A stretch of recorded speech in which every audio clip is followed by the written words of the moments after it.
How we doing? How we doing? This is Destination Denver, Colorado. And listen, I don't cuss very often in these videos, but today we need to talk about some no bullshit, brutal truths about Denver, about the Front Range, about Colorado that impact people on a day-to-day basis. No, this is not a list about 300 days of sunshine. It's really 250. This is not a list about how people aren't all outdoorsy and climbing 14ers. This is real stuff that impacts real people day to day. True, false, good, bad, and we're starting right now.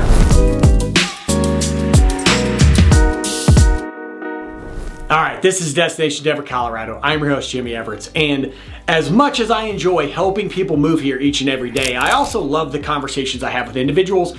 And over the years, there's been this, obviously, evolution, if you will, of Denver. Growing as a city, introducing some really good things, some really bad things potentially, and then this mix of what people want and where the city and the state are on this.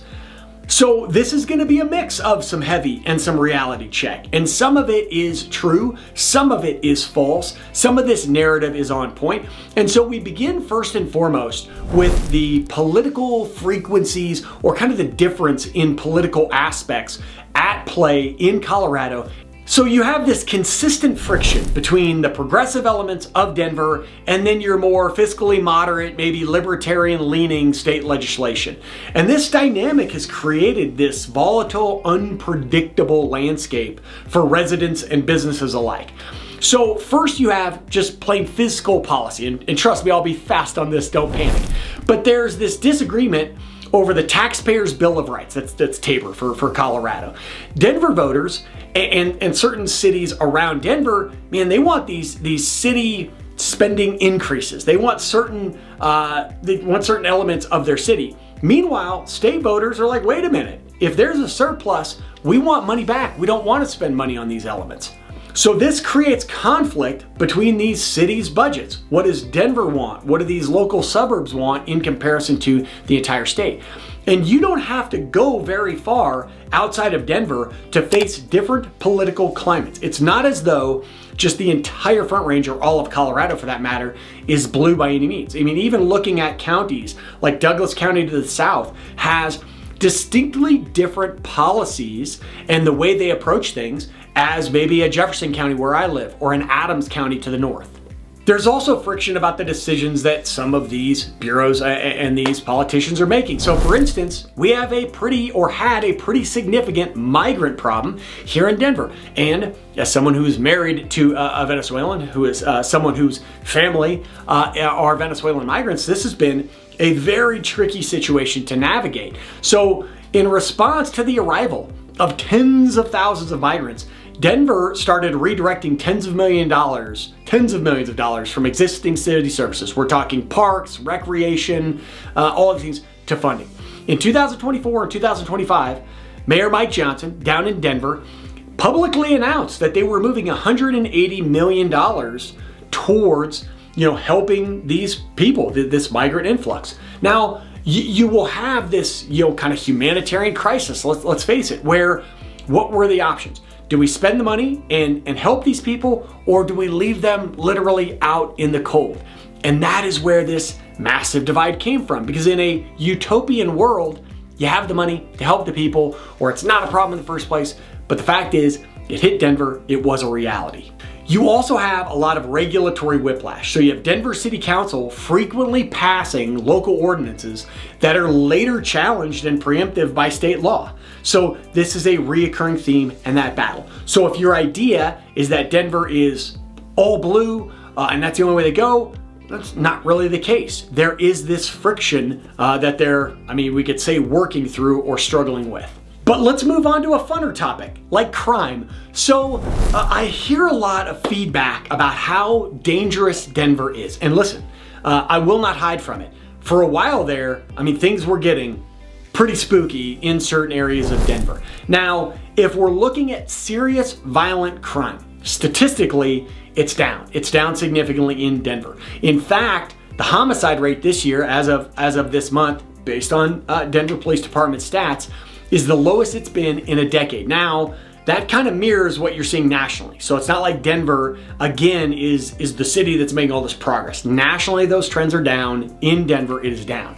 Now, while the serious violent crimes are lower, property crime is still a massive issue in Denver. Colorado as a state has routinely ranked #1 in the nation for car thefts. We get about 40,000 car thefts per year. So it seems like every other day you're chatting with somebody who mentions somebody they know having their car stolen. So while violence may be diminishing or reducing currently, you still have this issue of property crime. And then because of this, you have resource allocation. So the Denver Police Department continues to face staffing challenges. This impacts response times for low priority calls like, again, property theft and break-ins. And that is not just a Denver issue. Again, this goes back to national, but a lot of these other suburb departments are having the same issue. They don't have the staffing they need, and they're having a tough time bringing more staffing on.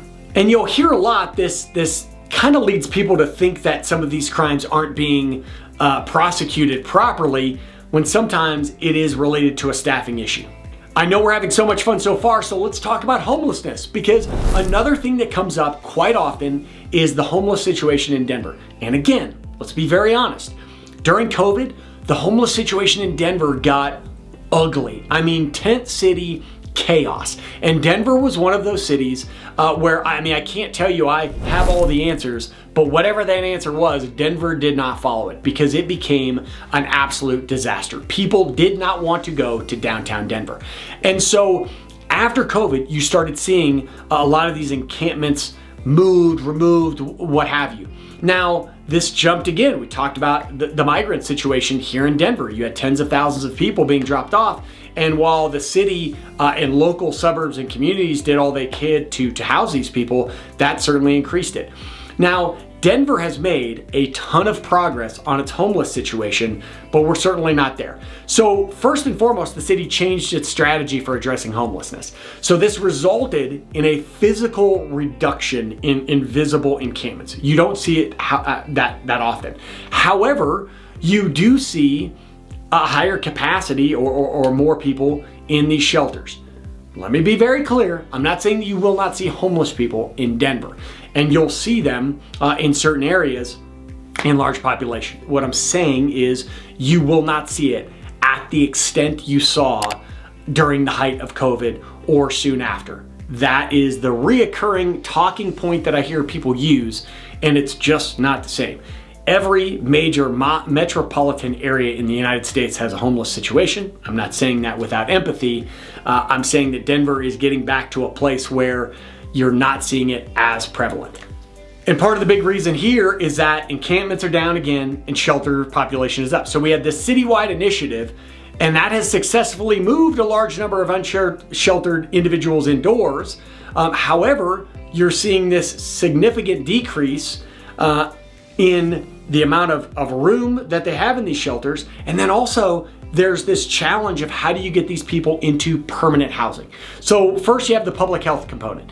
There is a substantial portion of this unhoused population that suffers from drug addiction, primarily fentanyl. You have a significant mental health challenge with many of them. So these conditions really complicate the ability for the city and these local communities to get people into long-term housing. And then you have the housing gap. You have this primary challenge, again, of moving people from temporary shelters into stable long-term housing, and that's critical for this long-term success. So the housing gap of where do you put these people long-term and how does the city and again local communities afford it, that is perhaps the biggest challenge of them all. So listen, we started with the heavy. We got through politics, we got through crime, we got through housing. Let's talk about something a little more lighthearted, and that is you moved to Colorado for the mountains. You can't wait to get up into the mountains. I want to prepare you for the fact that it can be a bout of logistics,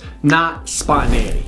So again, that proximity to the mountains is a big draw for people, but because of that, because of the growth of the Denver metropolitan area, the Colorado Front Range, Colorado for that matter, you have this mass of people that want to get up into the mountains. What that turns into is that first and foremost, traffic can become a multiplier on I-70. So if you're talking about a peak weekend where it's a 60-mile drive from Denver to Eisenhower Tunnel on I-70, all of a sudden it's a 60-mile drive that turns into a 3 to 4 hour, day trip because of traffic getting outside of the city. You now need, on a lot of these communities, you used to be able to, get out of the city, go on a quick hike. Well, if you're talking about some of the more popular hiking trails, you'll need reservations, whether it's for parking or the trail itself. So there's, for instance, time-entered reservations required at Rocky Mountain National Park and Mount Blue Sky, which is a scenic byway. Those are just a couple, for example. One of my favorite hikes is called Hanging Lakes, which is pretty close to Glenwood Springs. So it's about a 3-hour drive outside of Denver. It's an incredible hike. You need a permit to do it. You need to plan in advance for these things. And then you talk about crowd density. The Front Range trails closest to Denver are extremely high usage. And so the reason for these reservations, the reason that they're putting a lot of these things in place is so that you don't have, the natural side of these, they don't just get pounded by people walking, cramming, trash, all of those things. But also it's so that some of these popular areas, you do have a managed crowd. You don't just have this massive influx of people. So good and bad there, but something you should definitely be aware of. Number 5, and I think people are aware of this, but let's talk about really how aware they are, and that is the fact that the economy is a high-cost, high-stakes environment. So Denver's economy provides the high-wage opportunities that a lot of people are looking for, they're looking for in specific areas. But there's also this cost of living challenge that comes along with it. We talk about how expensive Denver is, and we talk about the economic opportunities it provides. So there's this affordability gap. The median price for a single family home in the Denver metro remains right around $600,000. A household needs an estimated $150,000 a year to comfortably afford that type of house. While right now the median income in Denver sits at approximately $85,000. So you have a lot of people who are buying a house, whether it's a couple, it's roommates, it's not an individual. More often than not, it's at least 2 incomes buying these houses. You then have this versatility of our income, but you do have some sector concentration for some of the high payer jobs. And these high paying sectors tend to be tech, finance, aerospace.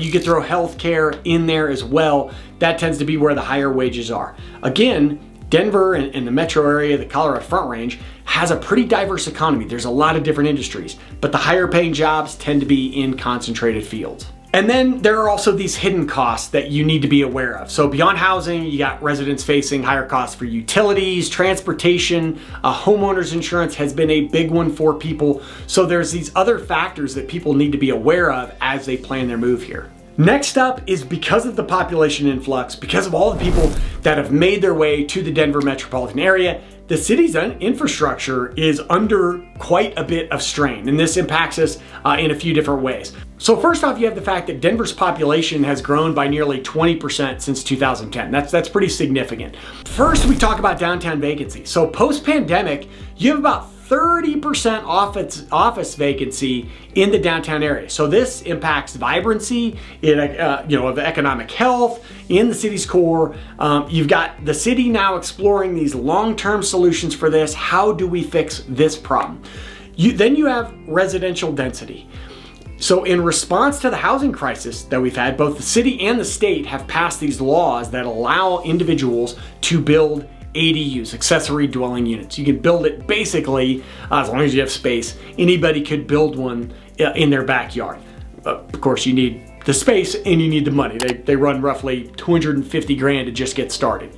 So this is leading to some pretty significant changes in some of these residential neighborhoods, and it's pretty rapid. So some of the character and history of these neighborhoods is being adapted by this, and then smaller homes are being replaced by larger multi-unit structures. You see a lot of that occurring. This impacts traffic. You have certain roads that can be adjusted. You can add a lane to them, and then you have some that can't. So for instance, I-25, our north-south bearing highway, as you go through the city, there's only so many lanes on that highway. It consistently gets backed up, and there's really nothing the city can do about it. Finally, you have water scarcity. So Denver is located in a, I'd say, semi-arid climate. And its primary water source, the Colorado River, is under historic strain. It's not just feeding into Colorado, it's feeding into multiple other states as well. So continued population growth puts this immense pressure on the Colorado River and this finite water supply we have.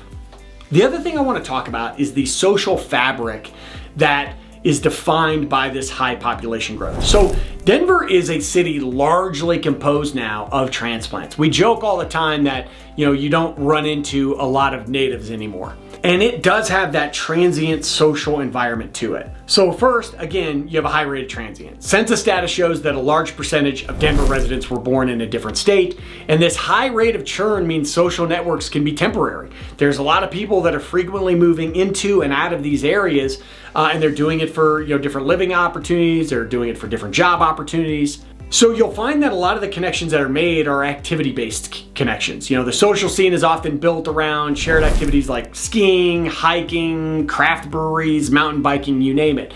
The people who tend to have the most success building a community tend to build that community around something they enjoy doing. And while this makes it easier to meet people with similar interests, these connections can also sometimes lack these deeper roots because you're kind of doing the thing but not building the relationship past that. And one of the common pieces of feedback I get from individuals who have lived in Denver for a while after moving here from somewhere else is these weak ties. This idea that the transient nature of the population means many residents just don't bond as deeply. There's not this multi-generational social and family tie, where your friends are friends with their friends and your kids grow up together and all of these different elements. And that makes it really challenging to build this lasting supporting network. And that leads into the next one, which is this native versus transient friction.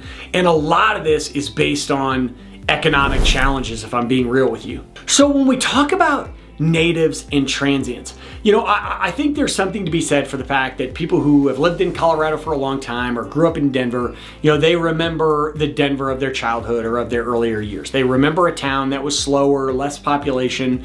Yes, things were more affordable, or maybe they think that to some extent. Obviously, it has gotten less and less affordable, home prices and what have you.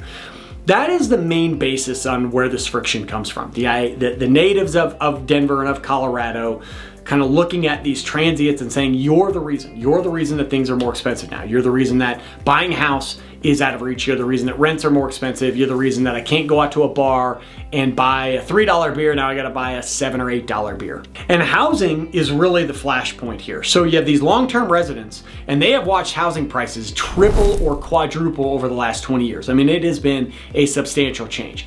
And this is priced out their children. This is priced out, the service workers that live in the community. This is priced out fundamentally a large amount of people who had always planned on calling the Denver metro home and no longer have that ability. And, as much as I joke about how Colorado likes to blame California, the impact to Denver has primarily been driven by the external wealthy. So you have a significant driver of housing market being this influx of buyers coming from coastal cities. They're coming from Seattle. They're coming from San Francisco, LA, New York, Washington, DC.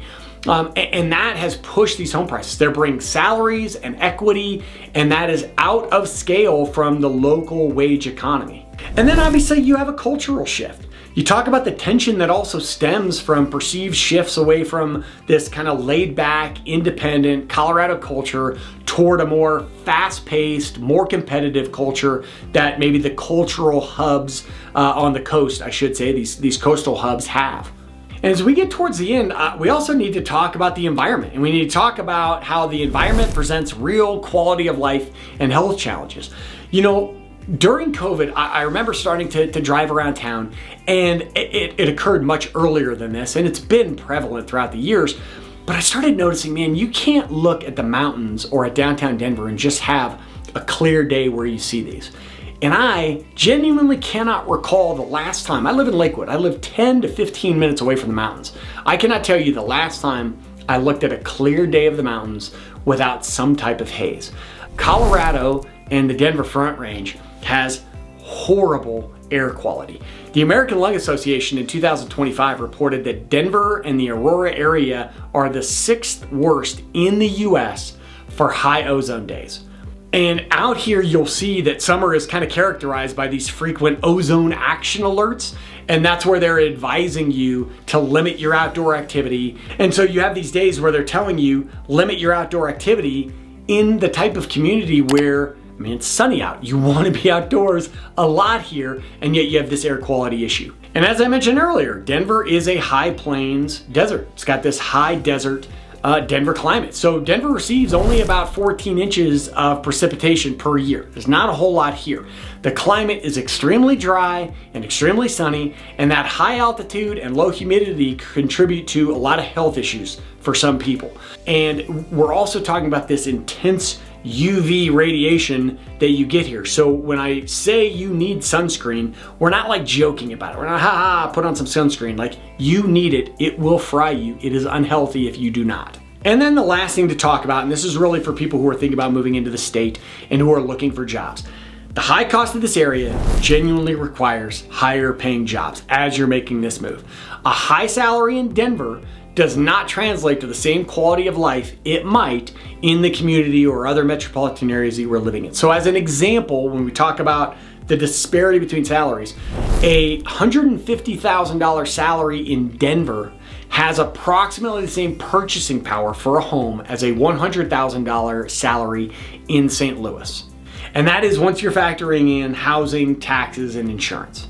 Then you have the golden handcuffs effect. This idea that even the people who are making a very healthy salary, they're using a lot of this salary to pay for housing. Whether they own a house or they're renting a house, a lot of that money is going to that. And that limits their ability, obviously, to afford other things. And you have the service wage gap. So there's this disparity in the most acute essential workforces here in Denver. And these wages in several of these fields, service, retail, hospitality jobs, they're just insufficient to keep up with the core cost of where they're living. So you have these people who are facing really long commutes, and it's contributing to labor shortages there. So the fact that some of these positions just aren't keeping up. Now, is that a Denver issue? Is that just a Colorado Front Range issue? Obviously not. This is a national issue, that wage disparity. But the folks in Denver, and then certainly in some of these, big ski towns or resort towns in Colorado, that's where you see the biggest impact. And listen, I told you at the beginning of this video, this was no bullshit. This was some severe and to some extent harsh truths that you need to be aware of, because as much as I love Denver, as much as I plan on making this and continue to be the long-term home for my family and I, after all, Colorado native, I gotta stick up for us, there are challenges the city faces. Some have improved. So some of the things you've heard, I, again, believe the homeless situation has improved in Denver. I believe crime has improved statistically and visually in my experience have improved.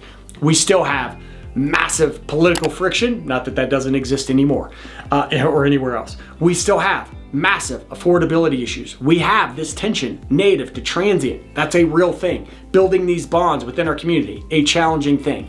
You need to be aware of it, and I would love to have a conversation with you about it. So if you ever want to hit me up, my number and email on the screen, know that I am always the person. Answer those phone calls, answer those texts, answer those emails there when and if you need me.